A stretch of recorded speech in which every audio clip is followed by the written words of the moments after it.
سبحان الذي أسرى بعبده ليلا من المسجد الحرام إلى المسجد الأقصى الذي باركنا حوله لنريه من آياتنا إنه هو السميع البصير. وآتينا موسى الكتاب وجعلناه هدى لبني إسرائيل لا تتخذوا من دوني وكيلا ذرية من حملنا مع نوح إنه كان عبدا شكورا. وقضينا إلى بني إسرائيل في الكتاب لتفسدن في الأرض مرتين ولتعلن علوا كبيرا فإذا جاء وعد أولاهما بعثنا عليكم عبادا لنا أولي بأس شديد فجاسوا خلال الديار وكان وعدا مفعولا. ثم رددنا لكم الكرة عليهم وأمددناكم بأموال وبنين وجعلناكم أكثر نفيرا. إن أحسنتم أحسنتم لأنفسكم وإن أسأتم فلها فإذا جاء وعد الآخرة ليسوءوا وجوهكم ليدخلوا المسجد كما دخلوه أول مرة وليتبروا معنا تتبيرا. عسى ربكم أن يرحمكم وإن عدتم عدنا وجعلنا جهنم للكافرين حصيرا. إن هذا القرآن يهدي للتي هي أقوم ويبشر المؤمنين الذين يعملون الصالحات أن لهم أجرا كبيرا وأن الذين لا يؤمنون بالآخرة أعتدنا لهم عذابا أليما. ويدعو الإنسان بالشر دعاءه بالخير وكان الإنسان عجولا. وجعلنا الليل والنهار آيتين فمحونا آية الليل وجعلنا آية النهار مبصرة لتبتغوا فضلا من ربكم ولتعلموا عدد السنين والحساب وكل شيء فصلناه تفصيلا. وكل إنسان ألزمناه طائره في عنقه ونخرج له يوم القيامة كتابا يلقاه منشورا. اقرأ كتابك كفى بنفسك اليوم عليك حسيبا. من اهتدى فإنما يهتدي لنفسه ومن ضل فإنما يضل عليها ولا تزر وازرة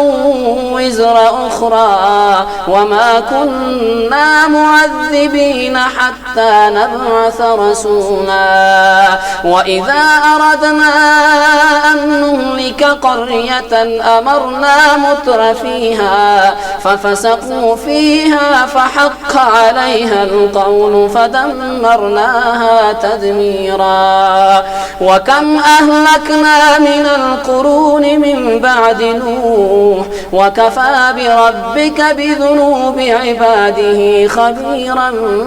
بصيرا. من كان يريد العاجلة عجلنا له فيها ما نشاء لمن نريد ثم جعلنا له جهنم يصلاها مذموما مدحورا. ومن أراد الآخرة وسعى لها سعيها وهو مؤمن فأولئك كان سعيهم مشكورا. كلا نمد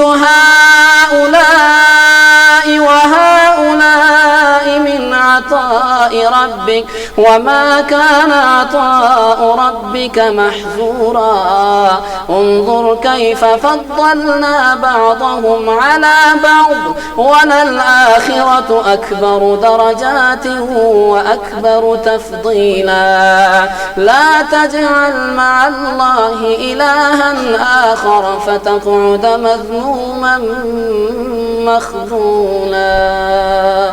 وقضى ربك أن لا تعبدوا إلا إياه وبالوالدين إحسانا إما يبلغن عندك الكبر أحدهما أو كلاهما فلا تقل لهما أف ولا تنهرهما وقل لهما قولا كريما واخفض لهما جناح الذل من الرحمة وقل رب ارحمهما كما ربياني صغيرا. ربكم أعلم بما في نفوسكم إن تكونوا صالحين فإنه كان للأوابين غفورا. وآت ذا القربى حقه والمسكين وابن السبيل ولا تبذر تبذيرا إن المبذرين كانوا إخوان شياطين وكان الشيطان لربه كفورا. وإما تعرضن عنهم ابتغاء رحمة من ربك ترجوها فقل لهم قولا ميسورا ولا تجعل يدك مغلولة إلى عنقك ولا تبسطها كل البسط فتقعد ملوما محصورا. إن ربك يبسط الرزق لمن يشاء ويقدر إنه كان بعباده خبيرا بصيرا. ولا تقتلوا أولادكم خشية إملاق نحن نرزقهم وإياكم إن قتلهم كان خطأ كبيرا. ولا تقربوا الزنا إنه كان فاحشة وساء سبيلا. ولا تقتلوا النفس التي حرم الله إلا بالحق ومن قتل مظلوما فقد جعلنا لوليه سلطانا فلا يسرف في القتل إنه كان منصورا. ولا تقربوا مال اليتيم تأتي به إلا بالتي هي أحسن حتى يبلغ أشده وأوفوا بالعهد إن العهد كان مسؤولا وأوفوا الكيل إذا كلتم وزنوا بالقسطاس المستقيم ذلك خير وأحسن تأويلا ولا تقف ما ليس لك به يعني من السمع والبصر والفؤاد كل أولئك كان عنه مسؤولا ولا تمشي في الأرض مرحا إنك لن تخرق الأرض ولن تبلغ الجبال طولا كل ذلك كان سيئه عند ربك مكروها ذلك مما أوحى إليك ربك من الحكمة ولا تجعل مع الله إلها آخر فتلقى في جهنم ملوما مدحورا أفأصفاكم ربكم بالبنين واتخذ من الملائكة إناثا إنكم لتقولون قولا عظيما ولقد صرفنا في هذا القرآن ليذكروا ما يزيدهم إلا نفورا قل لو كان معه آلهة كما يقولون إذا لابتغوا إلى ذي العرش سبيلا سبحانه وتعالى عما يقولون علوا كبيرا تسبح له السماوات السبع والأرض ومن فيهن وإن من شيء إلا يسبح بحمده ولكن لا تفقهون تسبيحهم إنه كان حليما غفورا وإذا قرأت القرآن جعلنا بينك وبين الذين لا يؤمنون بالآخرة حجابا مستورا وجعلنا على قلوبهم أكنة أن يفقهوه وفي آذانهم وقرا وإذا ذكرت ربك في القرآن وحده ولوا على أدبارهم نفورا نحن أعلم بما يستمعون به إذ يستمعون إليك وإذ هم نجوى إذ يقول الظالمون إن تتبعون إلا رجلا مسحورا انظر كيف ضربوا لك الأمثال فضلوا فلا يستطيعون سبيلا وقالوا أئذا كنا عظاما ورفاتا أئنا لمبعوثون خلقا جديدا قل كونوا حجارة أو حديدا أو خلقا مما يكبر في صدوركم فسيقولون من يعيدنا قل الذي فطركم أول مرة فسينغضون إليك رؤوسهم ويقولون متى هو قل عسى أن يكون قريبا يوم يدعوكم فتستجيبون بحمده وتظنون إلا لبثتم إلا قليلا وقل لعبادي يقول التي أحسن إن الشيطان ينزغ بينهم إن الشيطان كان للإنسان عدوا مبينا ربكم أعلم بكم إن يشأ يرحمكم أو إن يشأ يعذبكم وما أرسلناك عليهم وكيلا وربك أعلم بمن في السماوات والأرض ولقد فضلنا بعض النبيين على بعض وآتينا داود زبورا قل ادعوا الذين زعمتم من دونه فلا يملكون كشف الضر عنكم ولا تحويلا أولئك الذين يدعون يبتغون إلى ربهم الوسيلة أيهم أقرب ويرجون رحمته ويخافون عذابه إن عذاب ربك كان محظورا وإن من قرية إلا نحن مهلكوها قبل يوم القيامة ومعذبوها عذابا شديدا كان ذلك في الكتاب مسطورا وما منعنا أن نرسل بالآيات إلا أن كذب بها الأولون وآتينا ثمود الناقة مبصرة فظلموا بها وما نرسل بالآيات إلا تخويفا وإذ قلنا لك إن ربك أحاط بالناس وما جعلنا الرؤيا التي أريناك إلا فتنة للناس والشجرة الملعونة في القرآن ونخوفهم فما يزيدهم إلا طغيانا كبيرا وإذ قلنا للملائكة اسجدوا لآدم فسجدوا إلا إبليس قال أأسجد لمن خلقت طينا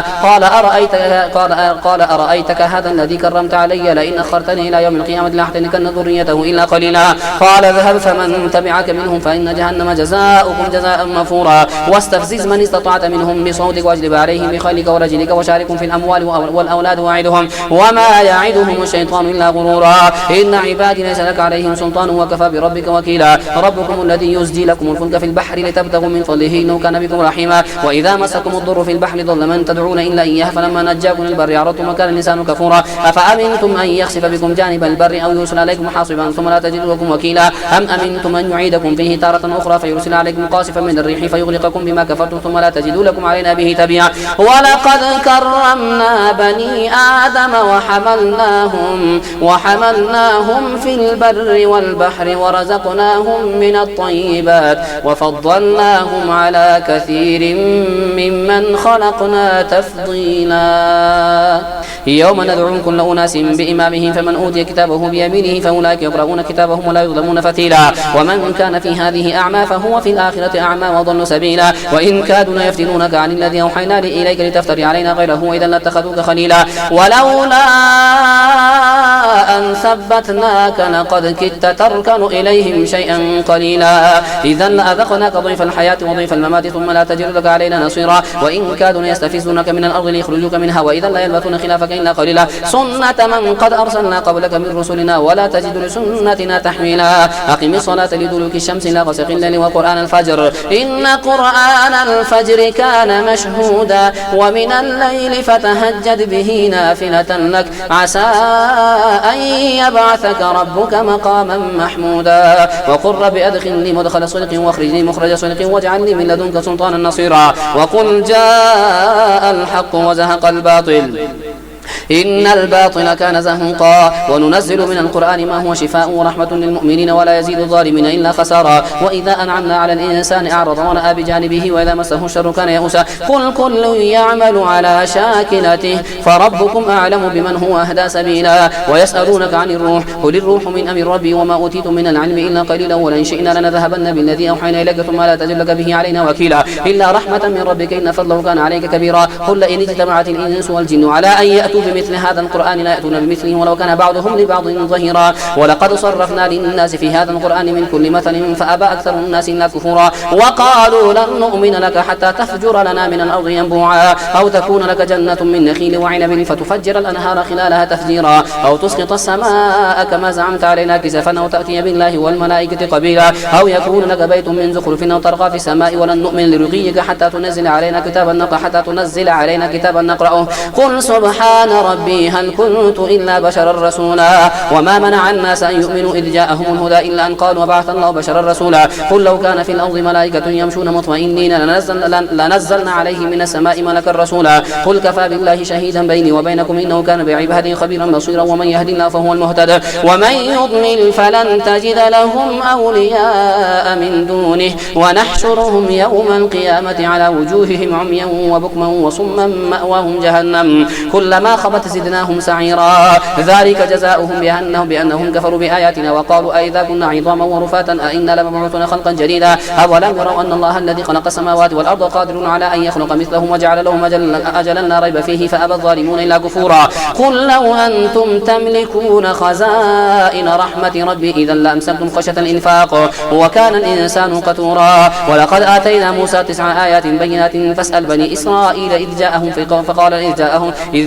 فقال له فرعون إني لأظنك يا موسى مسحورا قال لقد علمت ما أنزل هؤلاء إلا رب السماوات والأرض بصائر وإني لأظنك يا فرعون مثبورا فأراد أن يستفزهم من الأرض فأغرقناه ومن معه جميعا وقلنا من بعده لبني إسرائيل اسكنوا الأرض فإذا جاء وعد الآخرة جئنا بكم لفيفا وبالحق أنزلناه وبالحق نزل وما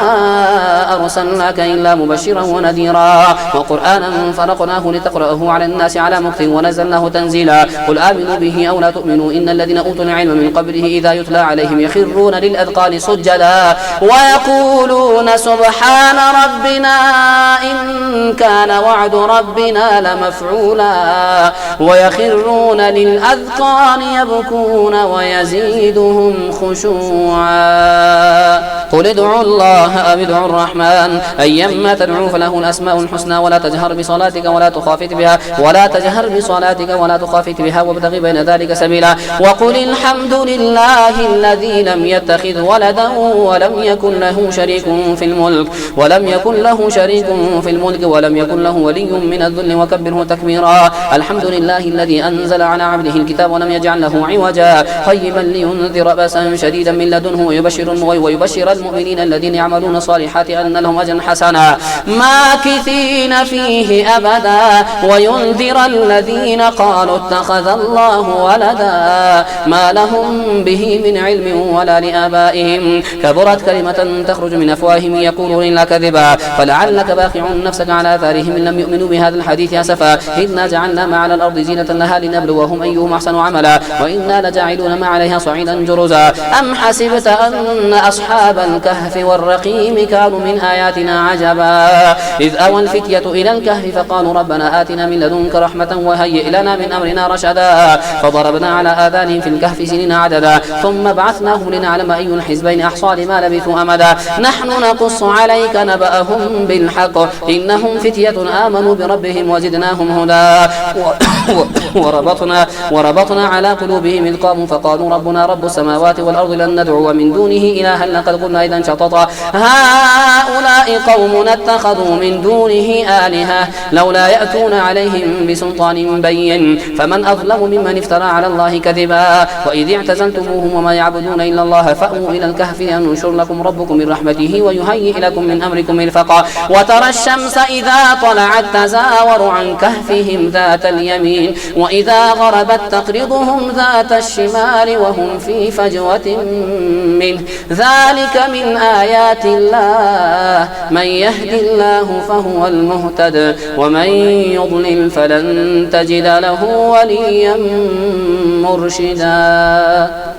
وتحسبهم أيقاظا وهم رقود ونقلبهم ذات اليمين وذات الشمال وكلبهم باسط ذراعيه بالوصيد لم اطلعت عليهم لوليت منهم فرارا ولملئت منهم رعبا وكذلك بعثناهم ليتساءلوا بينهم قال قائل منهم كم لبثتم قالوا لبثنا يوما أو بعض يوم قالوا ربكم أعلم بما لبثتم فبعثوا أحدكم بورقكم هذه إلى المدينة فلينظر أيها أزكى طعاما فليأتكم برزق منه وليتلطف ولا يشعرن بكم أحدا إنهم إن يظهروا عليكم يرجموكم أو يعيدوكم في ملتهم ولن تفلحوا إذا أبدا وكذلك عثرنا عليهم ليعلموا أن وعد الله حق وأن ساعة لا ريب فيها إذ يتنازعون بينهم أمرهم فقالوا ابنوا عليهم بنيانا ربهم أعلم بهم قال الذين غلبوا على أمرهم لنتخذن عليهم مسجدا سيقولون ثلاثة رابعهم كلبهم ويقولون خمسة سادسهم كلبهم رجما بالغيب ويقولون سبعة وثامنهم كلبهم قل ربي أعلم بعدتهم ما يعلمهم إلا قليل فلا تمار فيهم إلا مراء ظاهرا ولا تستفت فيهم منهم أحدا ولا تقولن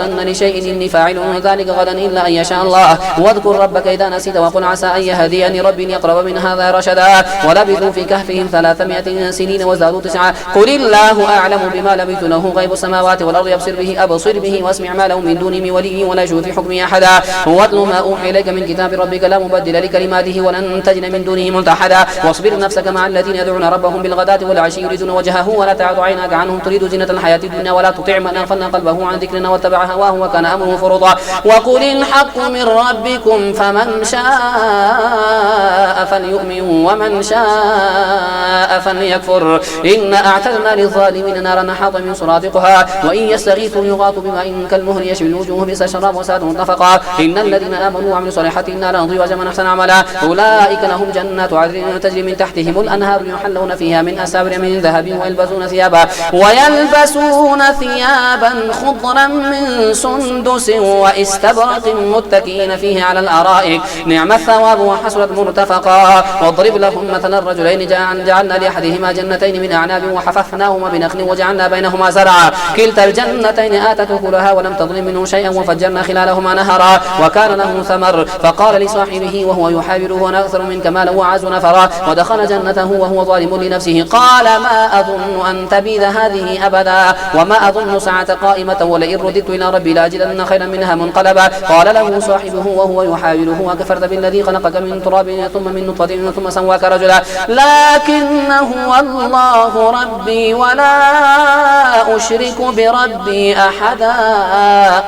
ولولا إذ دخلت جنتك قلت ما شاء الله لا قوة إلا بالله إن ترني أنا أقل منك مالا وولدا فعسى ربي أن يؤتيني خيرا من جنتك ويرسل عليها حسبانا من السماء فتصبح صعيدا زلقا أو يصبح ماؤها غورا فلن تستطيع له طلبا وأحيط بثمره فأصبح يقلب كفيه على ما أنفق فيها وهي خاوية على عروشها ويقول يا ليتني لم أشرك بربي أحدا ولم تكن له فئة ينصرونه من دون الله وما كان منتصرا هنالك الولاية لله الحق هو خير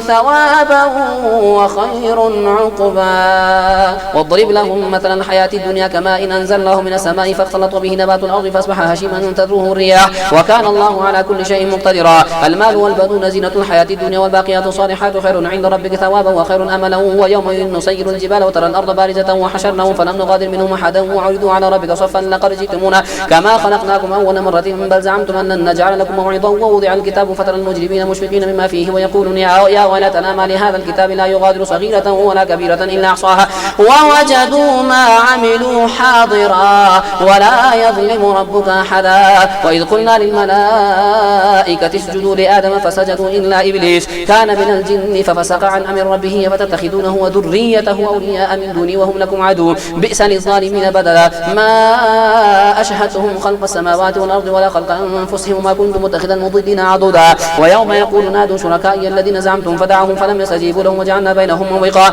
ورأى المجرمون النار فظنوا أنهم واقعوها ولم يجدوا عنها مصرفا ولقد صرفنا في هذا القرآن للناس من كل مثل وكان الإنسان أكثر شيء جدلا وما منع الناس أن يؤمنوا إذ جاءهم الهدى ويستغفروا ربهم إلا أن تأتيهم سنة الأولين أو يأتيهم العذاب قبلا وما نرسل المرسلين إلا مبشرين ومنذرين ويجادل الذين كفروا بالباطل ليدحضوا به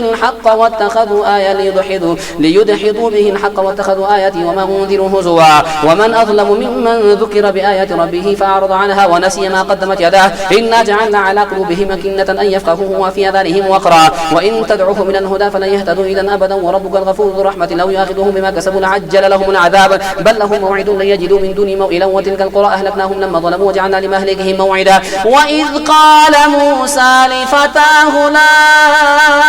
أبرح حتى أبلغ مجمع البحرين أو أمضي حقبا فلما بلغا مجمع بينهما نسيا حوتهما فاتخذ سبيله في البحر سربا فلما جاوزا قال لفتاه آتنا غداءنا لقد لقينا من سفرنا هذا نصبا قال أرأيت إذ أوينا إلى الصخرة فإني نسيت الحوت وما أنسانيه إلا الشيطان أن أذكره واتخذ سبيله في البحر عجبا قال ذلك ما كنا نبغي فارتدا على آثارهما قصصا فوجدا عبدا من عبادنا آتيناه رحمة من عندنا وعلمناه من لدنا علما قال له موسى هل أتبعك على أن تعلمني مما علمت رشدا قال إنك لن تستطيع معي صبرا وكيف تصبر على ما لم تحط به خبرا قال ستجدني إن شاء الله صابرا ولا أعصي لك أمرا قال فإن اتبعتني فلا تسألني عن شيء حتى أحدث لك منه ذكرا فانطلقا حتى إذا ركب في السفينة خرقها قال خرقتها لتغرق أهلها لقد جئت شيئا إمرا قال ألم أقل إنك لن تستطيع معي صبرا قال لا تؤاخذني بما نسيت ولا ترهقني من أمري عسرا فانطلقا حتى إذا لقيا غلاما فقتله قال أقتلت نفسا زكية بغير نفس لقد جئت شيئا نكرا